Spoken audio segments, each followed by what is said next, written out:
rindiendo nuestra voluntad a ti, rindiendo nuestro corazón, todo nuestro ser, Señor, y rindiendo también, Señor, aquellas tradiciones, aquellas cosas que hemos aprendido quizás con buenas intenciones, que han sido dichas con la intención de alcanzar a otros, pero que poco a poco se han ido alejando de la verdad de tu palabra. Señor, ayúdanos a ser fiel a tu mensaje. Que tu Espíritu Santo, Señor, nos dé la claridad de esa iluminación que necesitamos y que nuestro corazón esté dispuesto, Señor, a cambiar si tenemos que cambiar algo, si tenemos que revisar las cosas que nosotros hacemos, decimos, y que todo sea para alabanza y gloria de tu nombre, Señor. Lo hacemos en el nombre de Jesucristo. Amén. Bien, yo quiero comenzar, hermanos, haciéndoles una pregunta por ahí. ¿Usted alguna vez ha escuchado la frase, ni las hojas de los árboles se mueven si no es por la voluntad de Dios? ¿Ya ha escuchado usted eso? ¿Ya lo ha dicho usted alguna vez? Sí, ¿verdad? Algunos dicen, la Biblia dice que ni las hojas de los árboles se mueven si no es la voluntad de Dios. Amén. ¿Cómo? Algunos quizás por pena no dicen amén, pero yo sé que muchos de ustedes lo han recetado y lo han dicho. Han dicho, no, hermano, si las hojas de los árboles no se mueven si no es la voluntad de Dios. Así dice San Yo 3:5, ¿verdad? Si usted es de esas personas que ha dicho esa y otra frase, cosas que a veces las hemos oído, de hecho sabe que yo le escuché eso en un canto. Aquellos que se recordarán, había un canto, un pequeño cántico que decía eso, ¿verdad? Pero sabe que esa frase no se encuentra en la Biblia, aunque es una realidad. Es decir, la frase da a entender la soberanía de Dios. Me explico. Dios es el soberano del universo. No se puede discutir con Dios. Dios hace lo que a Él le place. Él gobierna, Él está al control de todo, nada se le escapa. Y la frase da a entender eso. Pero yo no puedo decir ni puedo atribuirle esa frase a la Biblia. ¿Sabe por qué? Porque no está ¿en dónde? No está en la Biblia. O si no, busque la verdad y va a pasar toda la noche queriéndola encontrar y no la va a encontrar. ¿Sabe que esa frase, para los que han leído la obra de Don Quijote de la Mancha, Don Quijote le dice eso a Sancho? Le dice, Sancho, mira, no tengas miedo porque ni las hojas de los árboles se mueven si no es la voluntad de Dios. Así que si usted cita eso, usted está citando a Don Quijote, pero no está citando la Biblia. Ahora, le voy a traer otra frase.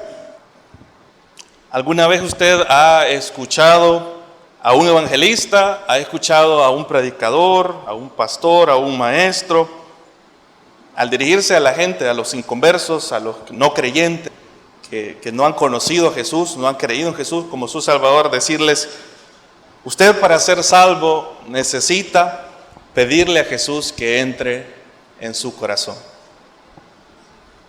¿Lo ha leído usted alguna vez en algún folleto evangelístico? Levante la mano, ¿quién ha leído esto en algún folleto evangelístico? No, ninguno, no leen, solo el hermano Esteban. No leen la parte de atrás de los folletos evangelísticos. ¿Ustedes alguna vez ha escuchado esto en algún pastor predicador en la radio? Sí, hermanos, lo hemos escuchado, lo hemos visto en la televisión. Algunos de nosotros quizás lo hemos dicho. Es la forma en que nosotros queremos alcanzar a otros para Cristo. O usted mismo quizás le ha pedido a alguna persona cuando le está compartiendo el Evangelio al momento de finalizar y hacer el cierre después de haberle expuesto el Evangelio, usted le dice, y ahora usted tiene que pedirle a Jesús que entre en su corazón. Creo que la mayoría de nosotros lo hemos hecho, ¿verdad? Y usted quizás diga, ¿y qué tiene de raro usar esa frase, hermano, cuando compartimos el Evangelio con otros? ¿Acaso no es la manera bíblica? ¿Acaso, hermanos, no ha sido la forma en la que se ha hecho en la historia reciente, no en la historia del cristianismo, sino en la historia reciente? ¿Acaso no hay una buena intención detrás de esa frase a la hora de utilizarla y querer explicarles a otros cómo ser salvo? Decirle, mire, usted necesita invitar a Jesús a que venga a su corazón. Ore y pídale a Jesús que entre en su corazón. Pues bien,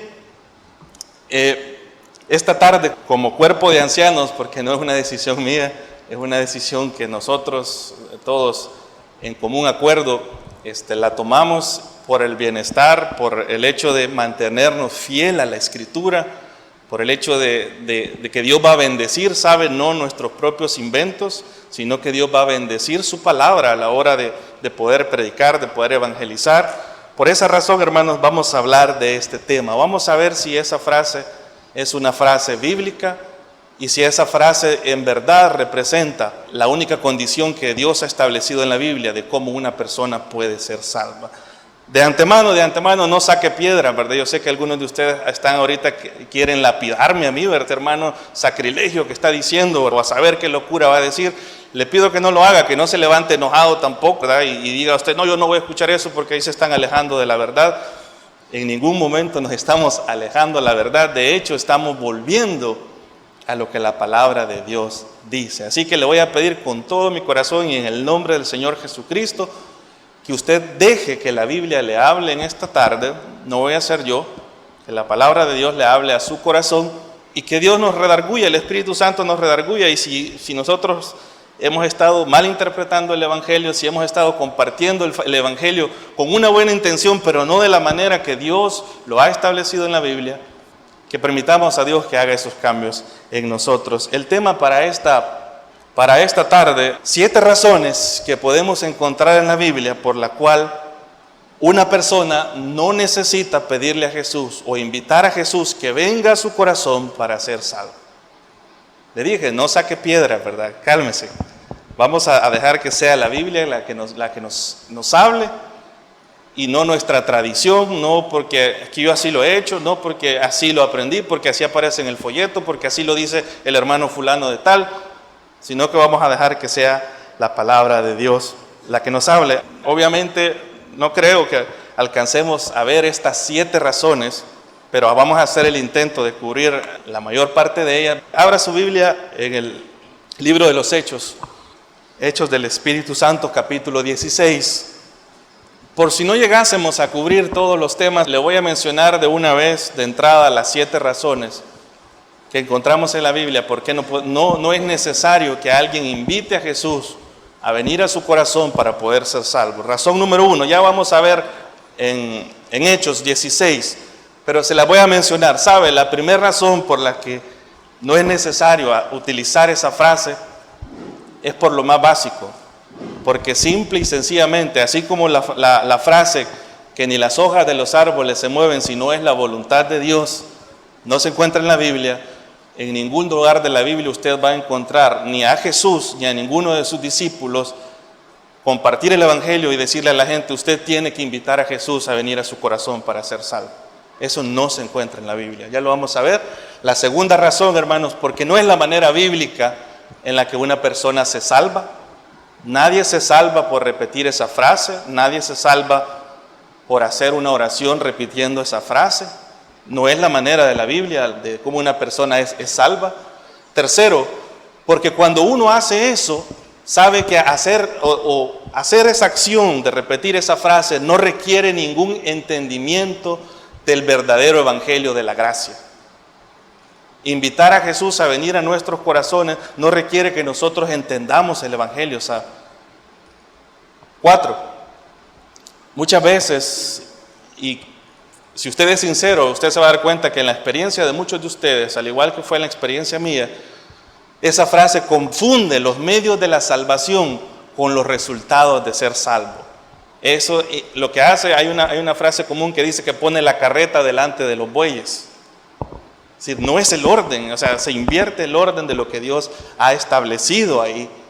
La quinta razón es porque al hacer eso resulta en no tener una seguridad de su salvación, ¿sabe? Y si hay seguridad, esa seguridad está basada en algo falso, pero no en lo que la Biblia dice. La sexta razón es porque alguien va a decir, hermanos, pero ahí está Apocalipsis 3:20 que dice, he aquí yo estoy a la puerta y llamo, y el Señor está tocando a la puerta de tu corazón porque Él quiere entrar en tu corazón. Eso no es lo que dice Apocalipsis 3:20.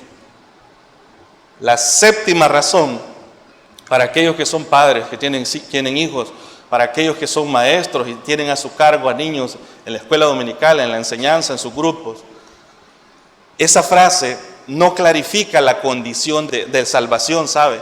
Al contrario, la confunden, especialmente en los niños. Esas son las 7 razones. Si usted quiere, después se las podemos compartir. Si usted quiere que se las expliquemos detalladamente con la Biblia, las podemos hacer. Pero la idea es que el Señor nos hable y podamos nosotros aclarar esas cosas, ¿verdad? Aclarar nuestra manera y apegarnos. La intención nuestra es ser 100% bíblicos y mantenernos ahí. Amén, hermanos.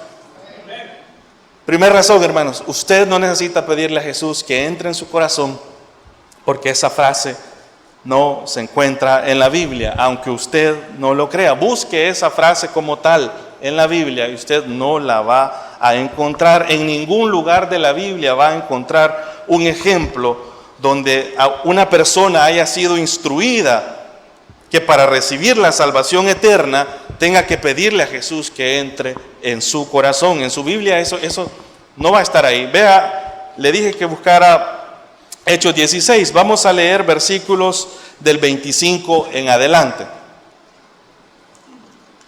Hechos capítulo 16, versículos del 25 en adelante. Le pongo el contexto así bien fácil para que usted sepa de qué trata la historia.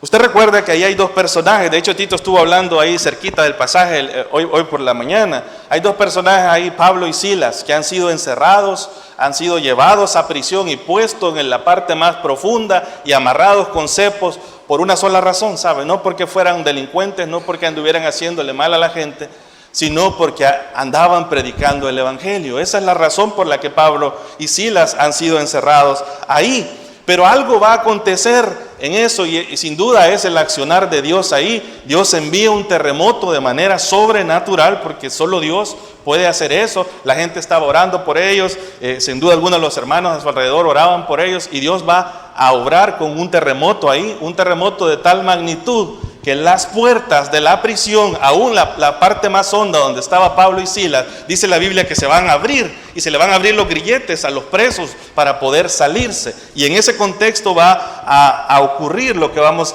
a leer en la historia. Vean desde el versículo 25 en adelante. Bueno, si quiere veamos el versículo 27.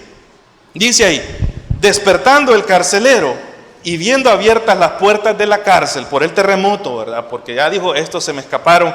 ¿Qué intentó hacer el carcelero? Dice ahí, sacó la espada y se iba a matar. Se iba a matar, hermanos, porque si no se mataba a él, lo iban a matar a él, de todas formas. Pensando que los presos se habían ido. Mas Pablo clamó a gran voz diciendo, no te hagas ningún mal, pues todos estamos aquí. Y eso sobrenatural y el saber que esos hombres estaban alabando a Dios y que sin duda alguna estaban hablando del Evangelio va a causar algo en este carcelero. Usted sabe, tradicionalmente le hemos dicho el carcelero de Filipos, ¿verdad? Porque el lugar donde ocurre esto es allí en Filipos. Vea lo que hace este carcelero. Entonces, pidiendo luz, se precipitó adentro y temblando se postró a los pies, no de los otros presos, a los pies de Pablo y Silas, y sacándolos les dijo, la pregunta más importante que una persona tiene en esta tierra es la pregunta que está ahí. No es con quién me casaré, ¿verdad? Aunque algunos dicen, ay Señor, ¿con quién me casaré? ¿Verdad? La pregunta más importante en la tierra que todo ser humano debe de resolver es esta que el carcelero le está diciendo aquí a estos 2 señores. ¿Qué les dice? ¿Qué les pregunta a Pablo y Silas? ¿Qué les dice? ¿Qué debo hacer para ser salvo? La palabra hacer ahí, hermanos, en el griego implica que estoy obligado a cumplir, qué es lo que urge que yo tengo que hacer para poder alcanzar la salvación. Ahora, quizás muchos de nosotros, algunos evangelistas, algunos pastores, predicadores le habrían dicho, pídale a Jesús que entre en su corazón. Pídale a Jesús, dígale a Jesús, entra en mi corazón y usted va a tener la vida eterna. ¿Qué le contestó Pablo y Silas a este carcelero? Vea versículo 31. Y ellos no estaban dudando, hermanos, ellos sabían, porque ese era el negocio de ellos, estaban hablando del Evangelio. ¿Y qué le dicen ellos? Si quiere, léalo conmigo. ¿Qué le dijeron? Cree en el Señor Jesucristo, ¿y qué va a pasar? Y serás salvo, tú y tu casa. La promesa se extiende, no es que si uno se salva automáticamente la esposa y los hijos, el gato y todos los demás entran en la colada, no, pero si se convierte el padre de familia, si se convierte la madre de la familia, sin duda alguna el resto de la familia va a llegar a los pies del Señor. Pero a lo que quiero que usted preste atención es a la respuesta contundente que el apóstol Pablo y Silas le dan a este carcelero. Le dicen, ellos no van a redundar en muchas cosas, no le van a decir otras cosas que no tienen que ver con la pregunta del carcelero. Le van a decir, señor carcelero, lo único que tú necesitas hacer para alcanzar la vida eterna es, ¿qué dice ahí? Vuélvalo a leer, que sea la Biblia que se lo diga. Cree en el Señor Jesús y serás salvo tú y tu casa. ¿Qué es lo único que una persona necesita hacer, entre comillas, hermanos? Porque sabe que la fe no es una obra. Lo único que Dios no considera como una obra de justicia, una obra que el ser humano pueda presentar, es la fe. Y lo único que el ser humano puede hacer delante de Dios es responder por fe, creyendo en la persona de Jesucristo. Cuando le dice cree en el Señor Jesucristo, le está diciendo cree quién es Él. Cree que Él es el Hijo de Dios, cree que Él es Dios hecho hombre, que Él vino a esta tierra, que Él fue a la cruz y murió por ti, que quien tenía que ir a la cruz eres tú, que Él verdaderamente es quien clamaba ser. La única condición de salvación que Dios ha establecido en la Biblia es esa que usted lee ahí. Cree en el Señor Jesucristo y serás salvo tú y tu casa. Versículo 32, para que usted vea. Por ahí me preguntaba hace un par de días, hey, entonces ya un día voy a ir a evangelizar con vos, me dijeron, porque quiero ver qué es lo que vos le decís a la gente. Aquí está lo que hay que decirle a la gente. Vea versículo 32. Cuando el hombre le pregunta, ellos le dicen contundentemente, esta es la forma en que te puedes salvar. Pero ahora ellos hacen algo. ¿Qué hacen Pablo y Silas? Y le hablaron los chambres de la iglesia, las opiniones de ellos. Le hablaron lo que dice una revista por allá. ¿Qué le hablaron ellos al carcelero? ¿Qué le hablaron? La palabra del Señor a él y a todos los que estaban en casa. Por eso se va a cumplir eso de que serás salvo tú y tu casa. Porque ¿a quiénes le están exponiendo el evangelio ahí, hermano? A él y a su familia, a todos los que están a su cargo. Dice, le hablaron la palabra del Señor. Es decir, hermanos, lo que intervino ahí es la exposición del evangelio a ese hombre. No hubo nada más. Y el accionar del Espíritu Santo. Pero la respuesta a la pregunta es contundente. Si alguien le pregunta a usted, hermano, ¿qué tengo que hacer para ser salvo? No de vueltas con frases, no de vueltas con cosas que se escuchan muy bonitas, que las leemos a veces en los libros, en las canciones cristianas, que quizás tienen una buena intención, pero la respuesta nuestra tiene que ser lo que dice la Biblia. ¿Qué dice la Biblia?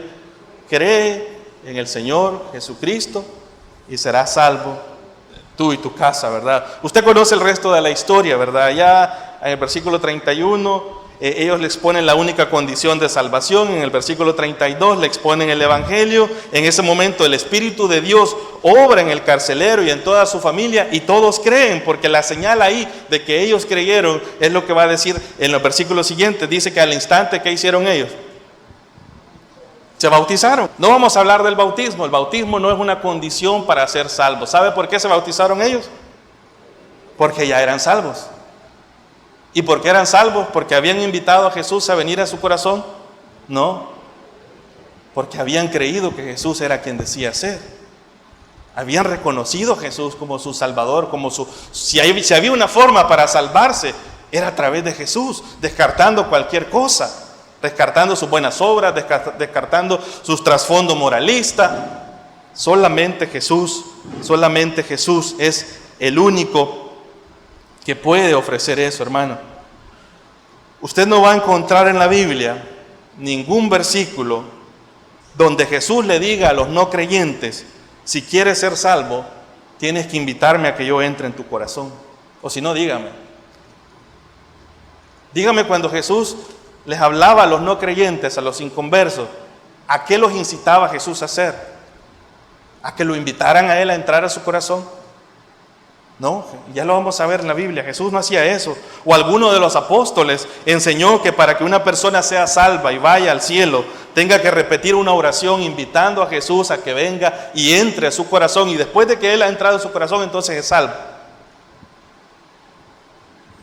Eso es poner la carreta delante de los bueyes. Ya lo vamos a ver más adelante. Ahora bien, no me malinterprete. La Biblia sí enseña que Jesús viene a morar al corazón de los creyentes por medio del Espíritu Santo, ¿sabe? Eso es una verdad innegable. La Biblia dice que Jesús viene a morar en el corazón, no de los inconversos. ¿En el corazón de quién? De los creyentes por medio del Espíritu Santo. Y usted puede buscarlo allá en Colosenses 1:27, Gálatas 2:20, que dice, ya no vivo yo, sino, como dice Pablo, mas vive Cristo en mí. ¿Por qué? Porque Cristo ya vivía dentro de él. Pero no fue porque Pablo le dijo, Señor Jesús, te invito a que entres en mi corazón. Jesús vino a morar en el corazón de Pablo por una sola razón, porque Pablo puso su fe en Jesucristo y lo reconoció como su Salvador. Reconoció que él era un pecador, que él estaba condenado, aunque tenía religión, aunque era fariseo de fariseos, aunque era celoso de la ley, él estaba perdido y reconoció que solamente Jesús era el único que podía salvarlo. Y entonces, como resultado de eso, Jesús vino a morar en el corazón de Pablo, al igual que ha venido a morar en el corazón de todos los creyentes por medio del Espíritu Santo. Así es el orden, hermanos. Jesús no entra en su corazón porque usted se lo pida. Jesús entra en su corazón después de que usted ha puesto su confianza en Él, que usted ha creído en Él. Porque la garantía de que uno es hijo de Dios, ¿sabe cuál es? La presencia del Espíritu Santo dentro del creyente. Eso va a decir el apóstol Pablo allá en la carta a los Efesios. Así que no saque piedras todavía, ¿verdad? No me vaya a lapidar usted aquí al frente. Pero usted tiene que entender eso. Nadie se ha salvado por invitar a Jesús a entrar a su corazón. Jesús entra en el corazón de las personas después de que las personas lo han reconocido a Él como quien Él dijo ser, que Él es el Hijo de Dios, Él es el Salvador, Él es el único camino al Padre, Él es el justo, yo soy el pecador, Él es el que murió en mi lugar, yo tenía que ir a la cruz, pero Él lo hizo, Él murió, Él resucitó. Y por eso es que vamos a entrar al cielo. Y por eso es que Él entra a morar en el corazón de los creyentes. Usted puede ver ese resto de pasajes ahí en su casa, si gusta. Ahora, voy a avanzar, ¿verdad? Ya pudiera citarle más ejemplos, pero si usted dice, este hermano solo un versículo está usando. Hoy va a ser el día que más vamos a leer la Biblia, porque quiero que sea la Biblia que nos deje claro esto. Usted no necesita pedirle a Jesús que entre en su corazón, porque esa no es la manera bíblica en la que una persona se salva. Lo repito, usted no necesita pedirle a Jesús que entre en su corazón para ser salvo, porque ese no es el requisito bíblico. Volviendo al caso del carcelero de Filipos, allá en Hechos 16, la respuesta de Pablo y Silas fue sin vacilar. Pablo sabía de qué estaba hablando porque él fue enseñado por el mismo Señor Jesucristo. Él sabía, y si hay alguien que nos va a clarificar mucho en cuanto a esto de la salvación va a ser Pablo, aparte del apóstol Juan, pero Pablo va a ser el que va a tratar magistralmente este tema de la salvación. Ellos le dijeron, la única forma, carcelero, en que tú puedes ser salvo no es peregrinando a un lugar, no es cumpliendo este rito. No le dijeron bautízate para ser salvo, se fijó. Se bautizó porque ya era salvo. No le dijeron haz esta oración, no le dijeron repite estas palabras mágicas como que fuera una fórmula que si uno no la dice entonces no pasa nada. Le dijeron cree en el Señor Jesucristo y serás salvo tú y tu casa. ¿Sabe por qué Pablo y Silas le dijeron eso? Porque la única respuesta válida del hombre hacia Dios es la fe en la persona y obra de Jesucristo. Dios no va a aceptar nada. Lo único que Dios va a aceptar del hombre, dice la Biblia que todas nuestras mejores obras son como trapos de inmundicia. La única obra, si le queremos llamar obra, y en realidad es trabajo del Espíritu Santo en nosotros, convenciéndonos de pecado, redarguyéndonos y haciéndonos entender y trayéndonos vida para poder responder al Evangelio, es creer en Jesucristo. Lo que pasa es que nosotros no entendemos a veces la palabra o la frase creer. Usted dice, cualquiera cree, los demonios creen. No, hermano, no estamos hablando de una fe intelectual, no estamos hablando de una fe natural, estamos hablando de la fe que descansa 100% en la persona de Jesucristo y 0% en mí, en mis obras, en un rito, en lo que yo pueda repetir, hacer. La única cosa que Dios va a aceptar como respuesta válida del hombre pecador para poder regalarle la salvación a ese ser humano pecador es la fe en la persona y obra de Jesucristo. Amén. Efesios 2, 8 y 9, usted se lo sabe de memoria, dice, porque por gracia sois salvos por medio de ¿qué?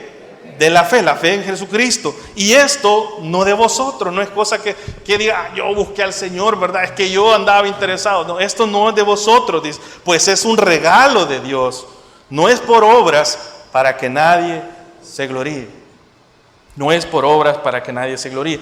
El respetado doctor Louis Sperry Chafer, por eso le dije que esto es algo de la historia reciente de la iglesia, no de la historia antigua, ¿verdad? Escribió esto, miren, puede leerlo conmigo en pantalla, hablando de la salvación. Dice el doctor Chafer, esta única palabra, creer, que la va a encontrar más de 100, 200 veces usted en la Biblia, esta única palabra, creer, representa todo lo que un pecador puede hacer y todo lo que un pecador necesita o debe hacer, como diría, le preguntó el carcelero, para ser salvo. Es todo lo que el pecador necesita hacer para ser salvo. La Biblia respalda esta sencilla verdad repetidas veces. Sabe que en más de 100 versículos del Nuevo Testamento, si usted, porque alguien me va a decir, hermano, pero aquí está este versículo y aquí están dos, porque podrán haber dos versículos que nos dejaran así, y entonces, ¿qué pasa aquí? ¿Cómo es la cosa? ¿O es solo Jesús, o es Jesús más hacer una oración, o es Jesús más el bautismo, o es esto y lo otro? Si usted compara esos 2 o 3 pasajes que existen, con más de 100 pasajes en todo el Nuevo Testamento, eso es ver la Biblia en contexto, ¿verdad? Dejar que sea la Biblia que nos responda a los pasajes difíciles que no entendemos y que no podemos interpretar. Y usted ve 100 pasajes que le hablan y le dicen que la única condición de salvación del ser humano es la fe en la persona y obra de Jesucristo, por 2, 3, 5 pasajes que podrán darse a entender de otra manera. ¿A qué le cree usted? Hay que creerle a toda la Biblia, hermano. Y aquello que es difícil de entender se entiende a la luz de todo lo revelado que ya se tiene. Amén. Juan 1:12. Vamos a usar la Biblia, le voy a pedir, vamos a hacer un recorrido ahora en el Evangelio de San Juan. Si no lo encuentra, yo voy a avanzar y espero que usted lo lea. Juan 1:12 dice, mas a todos los que le recibieron, le vuelvo a explicar esto. Yo les he dicho esto muchas veces. Cuando usted invita a otros, usted está compartiendo el Evangelio, usted le dice, reciba a Cristo. Está bien, eso lo dice la Biblia, aquí dice, más a todos los que recibieron. Pero usted se queda corto cuando le dice a alguien, solo reciba a Cristo. Póngase en el lugar de un inconverso. ¿Qué le transmite esa frase, reciba a Cristo? No le transmite mucho. Pero San Juan explica qué es recibir a Cristo. ¿Qué dice Juan 1:12? Mas a todos los que le recibieron. Si no sabemos qué es recibir a Cristo, ahí lo explica. ¿Qué dice? A los que creen, le explico algo, el nombre representa a la persona en sí misma. No es repetir un nombre, no es repetir algo, es la persona. Al que cree en esa persona llamada Jesucristo, en todo lo que Él es, lo que Él ha hecho, la condición de Él como Dios santo, mi condición como pecador, su sacrificio como el sustituto perfecto, que quien tenía que morir, por muy bueno que usted se considere, por trasfondo cristiano que usted tenga, quien tenía que morir era usted, no Jesús. Quien reconoce a Jesús de esa manera, pone su fe en Jesús, Dios le da la potestad de llamarse o de ser hecho, ¿qué dice ahí? Hijo de Dios. ¿Cuál es la única condición ahí? ¿Creer en quién? ¿En quién es Jesús? Lo que Jesús hizo, el mensaje del Evangelio. San Juan capítulo 3 versículos del 15 al 18. Contexto, el encuentro entre Jesús y Nicodemo, un maestro de la ley. que no sabía cómo nacer de nuevo, y Jesús le va a explicar el plan de salvación. Si usted dice, bueno, yo no le creo a Pablo, no le creo a no sé quién, créale a Jesús entonces, porque Él es el autor de la salvación. Capítulo 3, versículos 15 al 18, dice, para que, hablando con Nicodemo, ya le habló de la serpiente que Moisés levantó al desierto, que representaba esa serpiente, ¿verdad? Que el Hijo del Hombre también tiene que ser levantado en una cruz, y el hombre tiene que ver por la fe a Jesús ahí. Y dice, para que todo aquel que lo invite a entrar a su corazón, dice. ¿Cómo dice? Para que todo aquel que en Él cree no se pierda, mas tenga vida eterna. 16. Porque de tal manera amó Dios al mundo que ha dado a su Hijo unigénito para que todo aquel que lo invite a entrar a su corazón, dice. ¿Cómo dice la Biblia?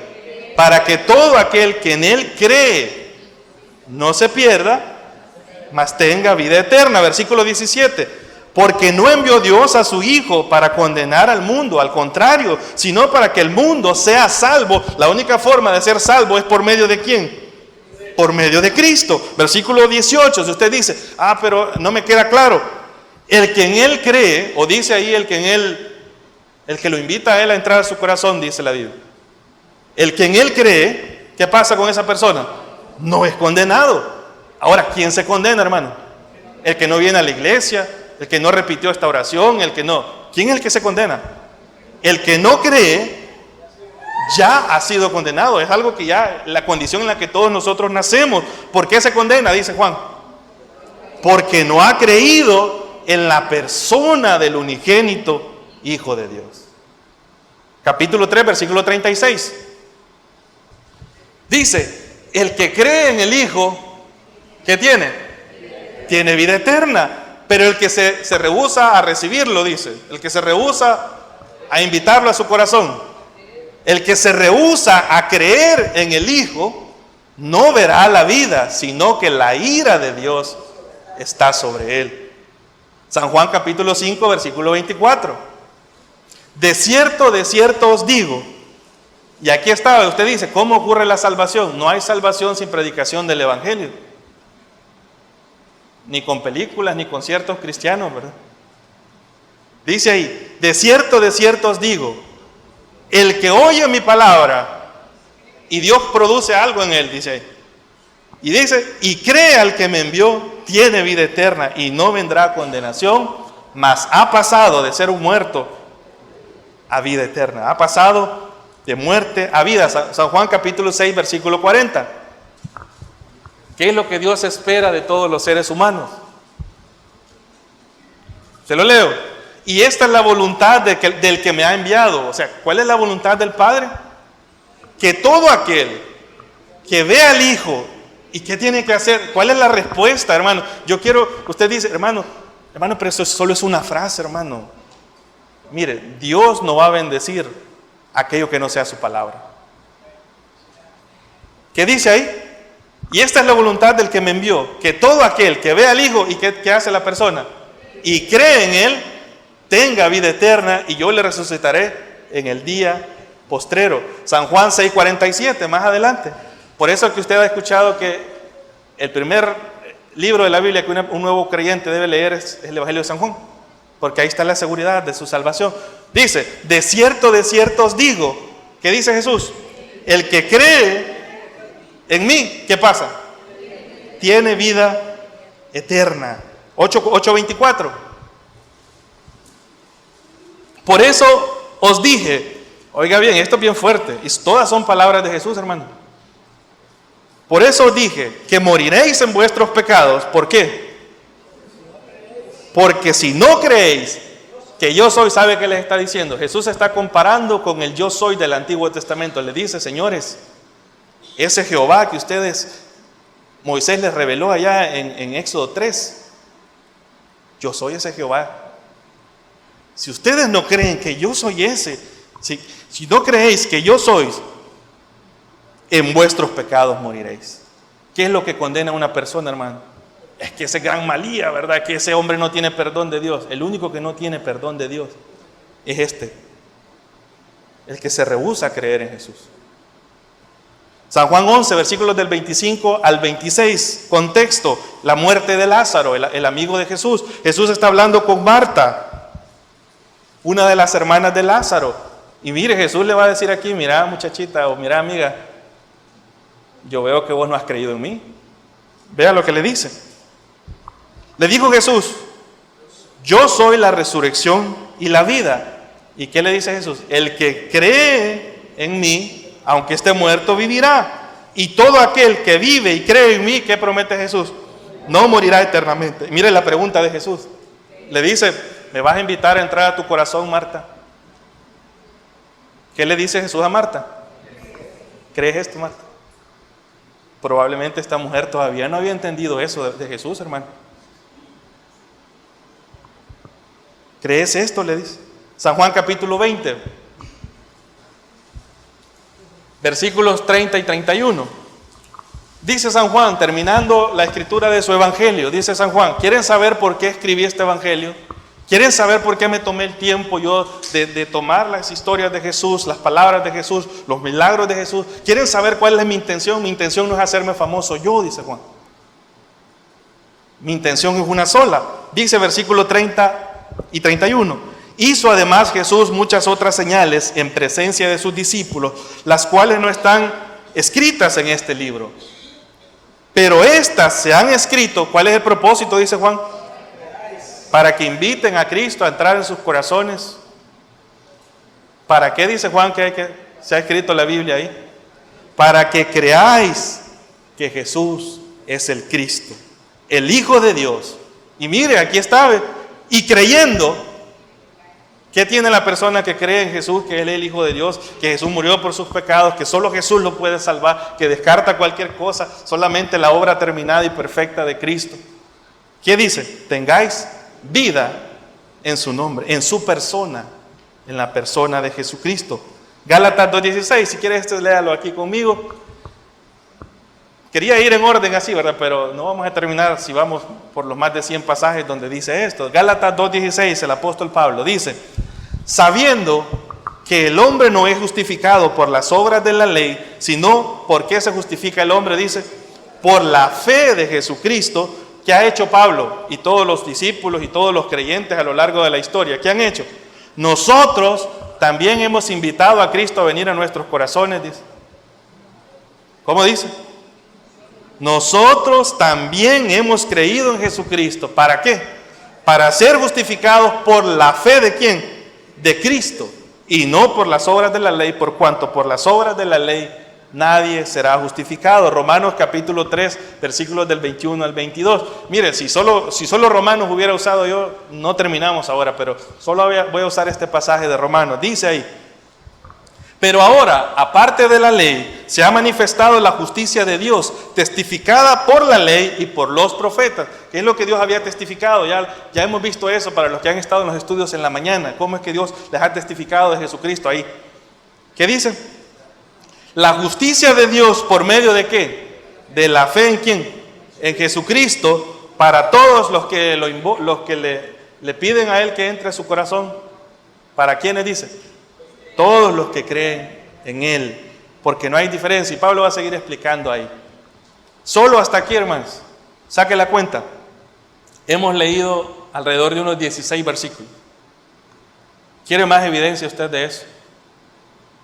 Me faltarían todas las cartas de Pablo, hermanos, porque Pablo fue alguien que peleó contra eso, que se esforzó por ser hallado fiel no en otras cosas, fiel al mensaje, hermanos, fiel a transmitir el mensaje de Dios con temblor y decirle, Señor, yo quiero, así voy a hablar una palabra, que sea una palabra conforme a lo que tú has dicho, porque tú vas a bendecir tu palabra, no las mías, aunque mis palabras tengan buenas intenciones. La frase invite a Jesús a venir en su corazón tiene una buena intención, sí. Pero es exactamente eso lo que dice la Biblia, que una persona debe hacer para alcanzar la salvación. No. Podríamos ver al apóstol Pedro, podríamos seguir leyendo qué más dijo San Juan allá en primera de Juan. La salvación por la fe sola, en Jesucristo solamente, es la manera bíblica en la que las personas son salvas. Y es la manera bíblica en la que las personas siguen siendo salvas en esta época. La fe sola en la persona de Jesucristo solamente, en la obra perfecta de Cristo en la cruz. Tercera razón por la que usted no necesita pedirle a Jesús que entre en su corazón como condición para ser salvo. ¿Sabe por qué? Porque hacer esa oración, repetir esa frase, no requiere un entendimiento verdadero del Evangelio de la gracia. Invitar a Jesús a venir en el corazón no le implica a la persona haber entendido el mensaje del Evangelio de la gracia. Pero muchos predicadores, muchos evangelistas dicen, ¿hizo la oración? Sí. ¿Le pidió a Cristo que viniera a su corazón? Sí. Usted es salvo, usted es salvo. Tenemos 40 conversiones. ¿Por qué la gente no sigue a Jesús? ¿Por qué la gente después de eso no busca crecer? ¿Por qué la gente después de eso no se le ve evidencia de nada? Puede ser que algunos de verdad sean creyentes porque la salvación solo Dios y la persona la puede conocer si en verdad son salvos. Nosotros tenemos la potestad de anunciar el Evangelio, pero no tenemos la potestad de declarar que alguien es salvo. Ese es un trabajo del Espíritu Santo, es un trabajo de Dios. Y solo Dios y esa persona saben si en verdad son salvos. Puede ser, ¿verdad?, que alguno de que repitió la oración, que hizo eso, de verdad haya confiado en el Señor Jesús, de verdad entendió el Evangelio. Es cierto, puede ser. Pero la mayoría de personas no entienden el Evangelio y creen que por haber repetido una oración, por haber invitado a Jesús a que entrara en su corazón, dicen, yo ya soy salvo. Como que fuera una vacuna que se puso, ¿verdad? Ya tengo la vacuna, yo estoy vacunado, ¿verdad? Aunque siga pensando que por sus obras se va a salvar, aunque siga pensando que tiene que perseverar y hacer esto y lo otro, y su confianza, en lugar de estar 100% en la obra de Jesús, está en que tengo que hacer, que no tengo que hacer. ¿Le estoy diciendo yo que el creyente vive como le da la gana? No, solo le estoy hablando de la forma en que uno entra al reino de Dios. Una vez que usted está en el reino de Dios, las demandas de Jesús para sus hijos son altas. La santidad que Dios va a pedir de nosotros, la forma en que Dios va a querer que vivamos, que seamos transformados por el Espíritu Santo. Pero eso es después de la conversión, hermano. No se confunda, no ponga la carreta delante de los bueyes. Pablo explica esto, miren, va a explicar Pablo. Partamos definiendo, primero, si invitar a Jesús a venir al corazón produce confusión, ¿verdad? Y si eso no requiere que una persona entienda verdaderamente el Evangelio de la gracia, primero debemos de entender cuál es el Evangelio.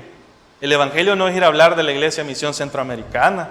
El Evangelio no es ir a hablar de que tenemos la mejor doctrina. El Evangelio no es ir a hablar de que tenemos un templo con aire acondicionado y parqueo y tenemos cosas así. El Evangelio trata de la persona de Jesucristo, de lo que Jesús hizo, de la razón por la que Jesús lo hizo, que es porque nosotros somos pecadores y no nos podemos salvar. Que Jesús murió, resucitó al tercer día. Eso es lo que debemos nosotros anunciar y eso es lo que la persona debe creer. Busque 1 Corintios 15, versículos del 1 al 4. Si no lo encuentra, yo se lo voy a leer y usted, si quiere anotarlo, anótelo.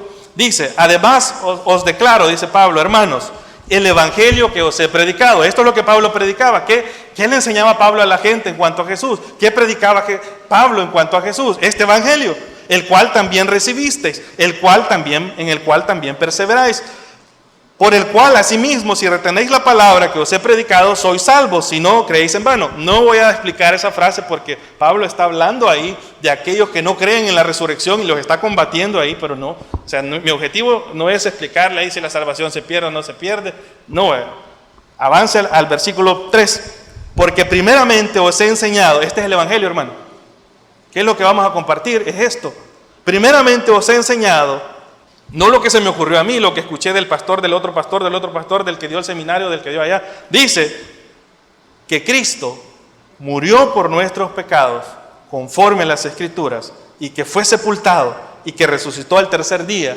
conforme a las Escrituras. Ahora, hay una gran verdad ahí. Hay tres cosas que Pablo está señalando. En primer lugar, Pablo dice, señores, el Evangelio trata de una persona específica. No trata de María, no trata de la iglesia, no trata de los santos, no trata de pelear con la gente por otras cosas. El Evangelio trata de Jesús. Y ahí donde usted se tiene que parar. El Evangelio trata de Jesús. ¿Y qué hay que saber de Jesús? Y lo que un judío y un no judío también tenía que creer de Jesús. Que Él es Dios y que Él se hizo hombre. Todo eso está implícito ahí porque ¿cómo iba a morir siendo Dios? Tenía que ser hombre. ¿Y por qué resucitó? Porque Él era Dios santo, impecable. Que Jesús es Dios. Segundo, nos habla de una obra específica. Es decir, ¿de qué vamos a hablar? de que Jesús murió y resucitó al tercer día conforme a las Escrituras. Eso es lo que anuncia el Evangelio. Esa es la buena nueva, que Jesús ha venido, Dios se ha hecho hombre, que Jesús vino y murió y resucitó al tercer día conforme había sido profetizado. Pero hay una razón ahí. ¿Por qué Jesús ha venido a hacer todo eso? Él murió, dice Pablo ahí, por nuestros pecados. Dice ahí, ¿ya lo leyó? Versículo 3. Cristo murió, ¿por qué? Para enseñarnos que hay que sufrir en esta tierra. Murió por nuestros pecados. ¿Sabe qué él está diciendo ahí? Está diciendo que quien tenía que ir a la cruz no era Jesús, era usted, hermano. Por muy buena que usted se considere, por muy bueno que usted se considere. Muchos de nosotros luchamos con eso, ¿verdad? A veces, que nos creemos buenos, ¿verdad? Y creemos que Dios como que se ganó la lotería con nosotros, ¿verdad? Que Dios, qué galán Dios, ¿verdad? Porque yo llegué a los caminos de Él, ¿verdad? Y todos nos enfocamos en nosotros cuando es Dios quien hace la obra de principio a fin. Dios es el que hace la obra. El Evangelio implica esas tres cosas. ¿Qué es lo que Pablo predicaba? Era eso. Ahora, quiero leerles lo que el pastor Dennis Roxer escribió en cuanto a esto. Y es muy interesante lo que él dice. Él es pastor de la Iglesia Bíblica Duluth, allá en Minnesota, Estados Unidos. Dice así, relacionado a que invitar a Jesús al corazón no requiere a veces entender el Evangelio. Dice, Dios quiere que los creyentes proclamen el Evangelio a otros para que ellos puedan entender exactamente qué es lo que necesitan creer. Para eso quiere Dios que prediquemos el Evangelio, para que la gente entienda exactamente qué es lo que necesitan creer. Y usted puede buscar eso en Marcos 16:15, 2 Corintios 5 del 17 al 21. Francamente, dice el pastor Roxter, cualquier niño de 5 años puede pedirle a Jesús que entre en su corazón sin tener una verdadera comprensión de la persona, la obra y los logros del Señor Jesucristo. Hermano, ¿y cómo evangelizamos a los niños entonces? Le pregunto algo, hermano. La condición de salvación para los niños es distinta que la condición de salvación para los adultos. Dígame si es distinto. No, obviamente no vamos a hablar de los niños que mueren sin tener conciencia, todo eso. Dios, sin duda alguna, de ellos es el reino de los cielos, pero desde que un niño tiene conciencia, desde que un niño puede hablarle mal a otro, puede jalarle el cabello, empieza a hacer el mal, esa es señal de que ahí ya está un pecador, desde que está en el vientre. Un pecadorcito, ¿verdad? Una pecadorcita ahí. Y necesita creer, y no necesita invitar a Jesús a que entre a su corazón, ¿verdad? Como muchos maestros de escuela dominical han enseñado o hemos enseñado. Repita, vamos a ver, niños, ¿quiénes aman a Jesús? Hermano, ¿qué niño no ama a Jesús? Todos.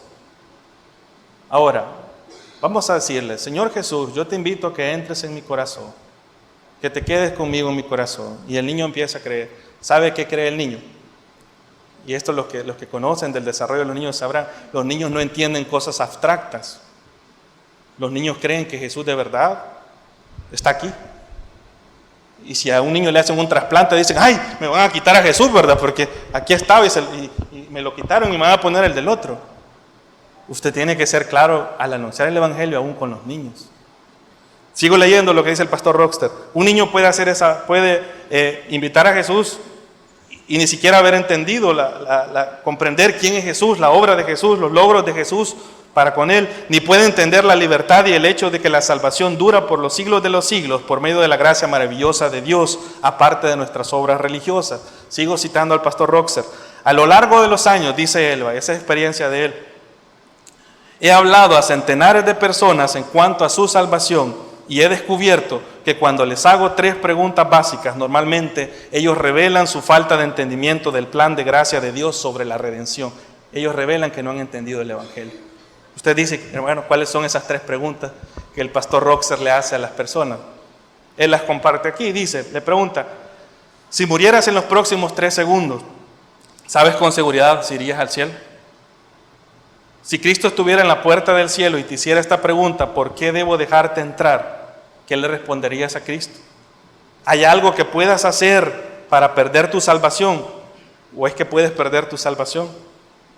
Dice él, no es de sorprenderse que las personas no alcancen a comprender que la salvación es solamente por medio de la gracia de Dios, aunque pasaron al frente del altar cuando les hicieron el llamado, aunque hicieron un compromiso con Jesús, aunque dijeron que le habían entregado sus vidas a Cristo, aunque le pidieron a Cristo que entrara en sus corazones, no entienden que la salvación por gracia está basada solamente en la obra de Cristo en la cruz y que es recibida solamente por medio de la fe en Jesús y su obra completada en la cruz. En vez de esto, dice él, es muy común que ellos internamente piensen que las buenas obras son siempre necesarias para ser salvo, para mantenerse salvo. Esto indica que ellos están confundidos en cuanto al sencillo plan de la salvación de Dios y al hecho de que han sido instruidos a que deben de pedirle a Jesús para que venga en sus corazones, abona más a la confusión de las personas. Cierro la cita de Dennis Roxer. Ahora, le quiero contar mi testimonio y creo que con esto vamos a terminar.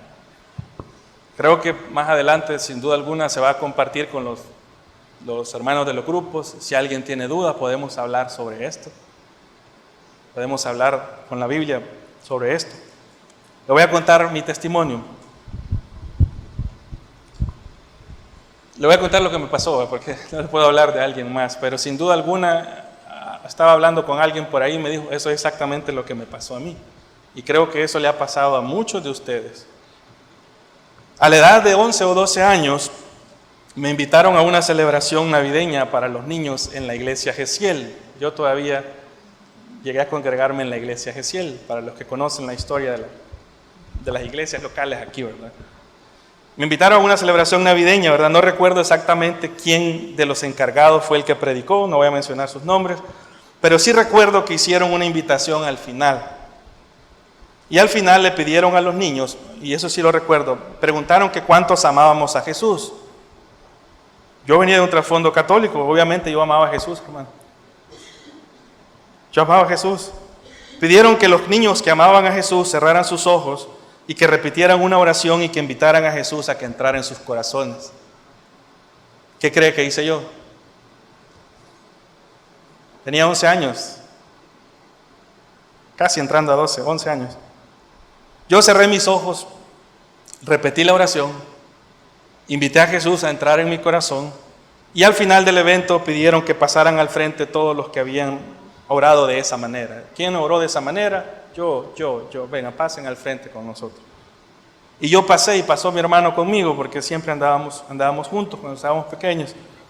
Nos felicitaron y nos dijeron, desde este día tú ya eres hijo de Dios, me dijeron. Ahora, el problema fue poco tiempo después, hermanos. Cuando en la iglesia, yo no recuerdo muy bien si fue el hermano Esteban o fue el hermano Rafael, pero alguno de ellos estaba enseñando sobre la seguridad de la salvación.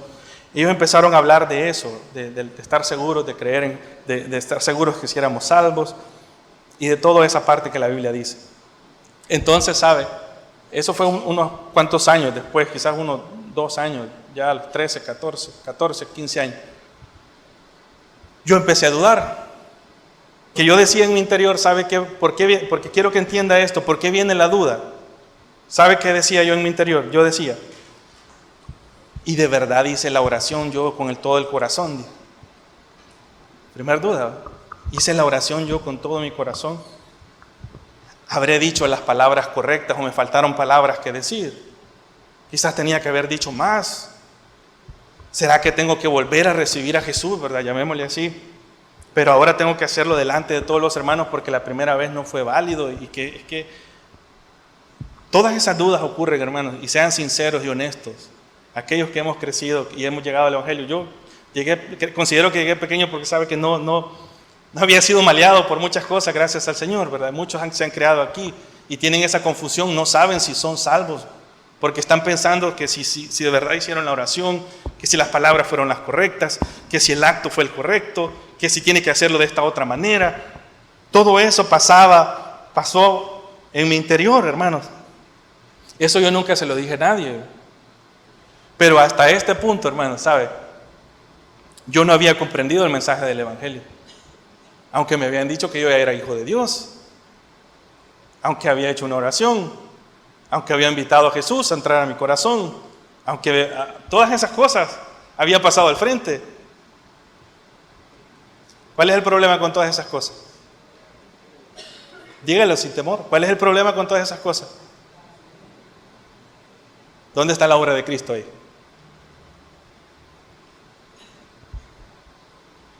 Todas mis dudas giraban alrededor de la validez del acto y de las palabras que yo había dicho. No fue hasta que yo tenía 15 años, póngale que son 11, 12, 13, 14, 15, unos 4 años después, 3, 4 años después. Alrededor que yo tenía 15 años, que yo solo estaba leyendo la Biblia en el libro de Romanos. Y Dios puso, porque usted debe saber esto, que la salvación es un milagro de Dios. La salvación ocurre por la intervención del Espíritu Santo y de la palabra. No hay otra manera. Leyendo yo el libro de Romanos, Dios puso en mí la convicción de que yo era su hijo. Y seguí leyendo, ¿verdad? La convicción de que yo era salvo. Pero ¿sabe qué entendí yo ahí en el libro de Romanos?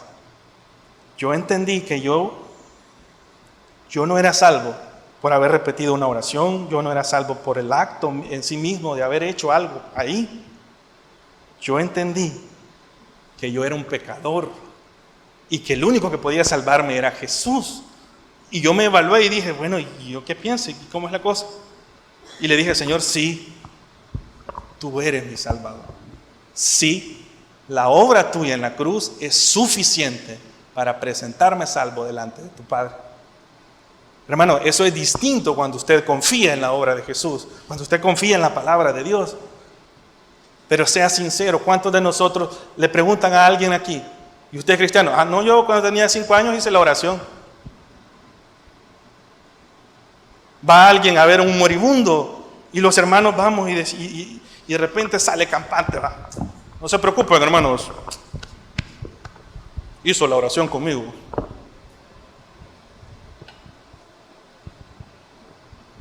¿Ve cómo nosotros ponemos la carreta delante de los bueyes?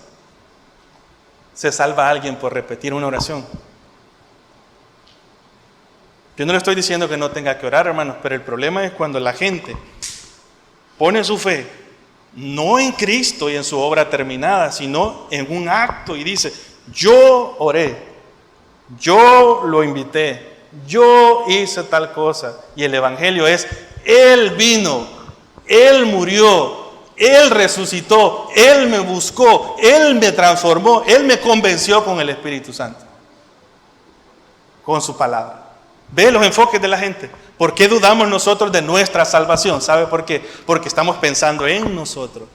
Yo no sé qué evangelio es el que usted ha creído. Y ahora quiero aclarar algo. Yo no estoy diciendo que si usted es de aquellas personas que invitó a Jesús a entrar en su corazón, que pasó al frente, que hizo eso, yo no estoy diciendo que usted no sea salvo. Eso solo Dios y usted lo sabe. Puede ser, yo no sé, puede ser que alguien haya orado y de verdad, no por la oración, pero sí por haber puesto su fe en Jesús, sea salvo. Puede ser que alguien haya levantado su mano, no por levantar su mano, sino porque verdaderamente entendió que solo Jesús lo podía salvar, sea salvo. Nadie se salva por ningún rito o acto externo. La salvación es solamente por medio de la obra terminada de Cristo en la cruz. Hoy entiendo, hoy que ya estoy más viejo y veo hacia el pasado, entiendo que parte de mi confusión y de mis dudas fueron porque no se me explicó claramente el evangelio en aquella ocasión. El evangelio es el mensaje más importante que tenemos nosotros para comunicar a las personas. Usted está jugando con la vida de las personas cuando les expone el evangelio. Entonces la responsabilidad del creyente debe ser ¿qué?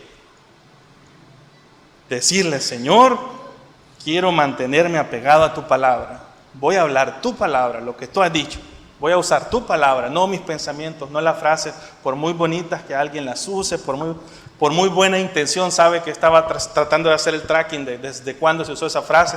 Y dicen que por allá una señora evangelizando niños usó esa frase porque decía que era la forma en que podía comunicarse con los niños. Pero la realidad es esta, los niños crecen y no saben si son salvos. ¿Sabe por qué? Porque no fueron expuestos al evangelio. Les dijeron, invite a Cristo a venir en su corazón, haga esto. Y los niños dicen, yo en la clase tal con la hermana hice la oración. Y los papás, amén, verdad, gloria a Dios. Y después ven que la vida del hijo es un caos y dicen, no, pero si él es creyente, hermano, ¿cómo sabe usted que él es creyente? ¿Cómo sabe usted que él o ella es creyente? Yo no puedo decir quién es creyente. Solo lo puede hacer el Espíritu de Dios. Pero el que es creyente lo sabe. Y lo sabe, ¿sabe por qué? Dice Pablo allá en Romanos capítulo 8, que el Espíritu mismo, el Espíritu Santo de Dios, que viene a vivir en el creyente, le da testimonio de que es hijo de Dios. Ahora termino con esto, ya es lo último. ¿Cuándo es que Jesús viene a morar en el corazón de los creyentes? Léalo aquí en Efesios 1, del 13 al 14. Jesús no viene a morar en el corazón de los creyentes como respuesta a una oración. Jesús viene a morar en aquellos que han puesto su confianza en Él. Dice Pablo ahí, en Él también vosotros. Mire, aquí estaba, y usted dice, ¿y qué es lo que hay que hacer? Entonces, hermano, haga eso. Habiendo oído la palabra de verdad, ¿qué oyeron ellos? Dice, el evangelio de vuestra salvación. ¿Y cómo responde la gente? Habiendo creído en Él. Porque Él está con una tilde, porque habla de Jesús. Y habiendo creído en Jesús, ¿qué pasa con fuiste sellados con el Espíritu Santo de la promesa, que es las arras de nuestra herencia hasta la redención de la posesión adquirida? ¿Cuándo viene Jesús a morar en el corazón de los creyentes? ¿Cuando usted se lo pide? No. Jesús viene después de que usted ha puesto su fe en Él solamente, en su obra terminada en la cruz. Entonces Él envía a su Espíritu Santo, que es la garantía de que usted verdaderamente es un hijo o una hija de Dios. Nos vamos a quedar hasta ahí. Vamos a orar. Y yo le voy a pedir que usted se evalúe, hermano. Yo no puedo decirle, usted es salvo, usted no es salvo. No tengo esa autoridad para hacerlo. La única autoridad que yo tengo es la de exponerle el Evangelio. Y usted ha visto el Evangelio. Si usted es de aquellos que toda su vida cristiana está fundamentada en una oración que usted hizo, en una frase que usted repitió, yo le pediría que evalúe eso, porque la confianza no puede estar en esas cosas. La confianza debe estar en Cristo. El que cree en el Hijo tiene vida eterna. El que no cree en el Hijo no tiene la vida eterna. El que cree en el Hijo no es condenado. El que se rehúsa a creer en el Hijo ya ha sido condenado.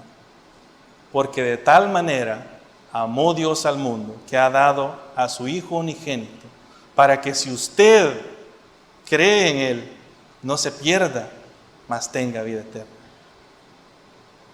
Evalúese. Y si nunca ha creído el Evangelio, ¿verdad? Hemos expuesto aquí lo que la Biblia dice. De esto depende su destino eterno, hermano. Si hay algo de lo que uno debe estar seguro aquí en la tierra, es que ha hecho de Jesús su única esperanza de salvación, aparte de cualquier cosa. Yo no le voy a pedir que repita una oración, no le voy a pedir nada. Simplemente que el Espíritu Santo haga la obra en usted. Pero sabe que es cierto, y eso lo dice la Biblia, que aquel que ha puesto su fe en Jesús la va a compartir con otros. Y la va a decir a otros y se va a alegrar y va a decir, hey, ¿sabes qué? Yo había creído en estas y estas otras cosas, pero ahora he entendido que Jesús es mi Salvador. Y lo va a decir y nos vamos a alegrar con ellos porque no podemos leer las mentes, pero sí, si usted lo habla y lo comparte, podemos alegrarnos. Y si usted es nuevo aquí en esta tarde, podemos ayudarle a entender la Biblia, a compartir la Biblia con usted para que usted pueda conocer más a ese Dios. Comparta su fe, dígales a otros. No diga, yo invité a Cristo, ¿verdad? Aunque se escuche bonito. Use los términos bíblicos, diga, yo he creído en Jesús como mi Salvador. Que el Señor haga la obra en sus corazones y que la gloria y la honra sea para el Señor. El Señor les bendiga, hermanos. Amén.